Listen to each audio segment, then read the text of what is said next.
Le rideau se lève sur une ville assiégée. Les assaillants ont traversé en masse le Jourdain et campent à présent devant les hautes murailles de la cité. Mais observez, leur stratégie est pour le moins étrange. Depuis 6 jours, les troupes font chaque jour et sans bruit le tour de la ville.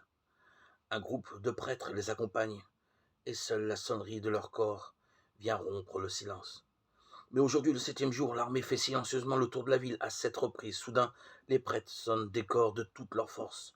Sortant de leur mutisme, les soldats poussent un vibrant cri de guerre. Les énormes murailles de Jéricho s'effondrent dans un nuage de poussière, privant du même coup la ville de ses défenses.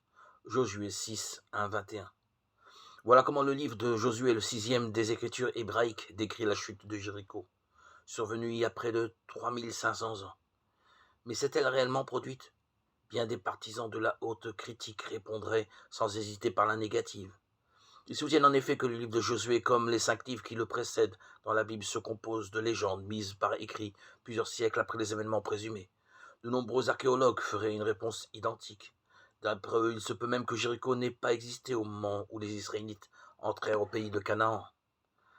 Ces accusations ne sont pas anodines. En effet, en lisant la Bible d'un bout à l'autre, on se rend compte que ces enseignements sont étroitement liés à l'histoire. Dieu traite avec des hommes, des femmes, des familles et des nations qui ont vraiment existé, et ses commandements s'adressent à un peuple bien réel. En contestant l'historicité de la Bible, les exégètes modernes contestent également l'importance et la fiabilité de son message. Si la Bible est véritablement la parole de Dieu, ces récits historiques doivent être dignes de foi et exempts de légendes et de mythes.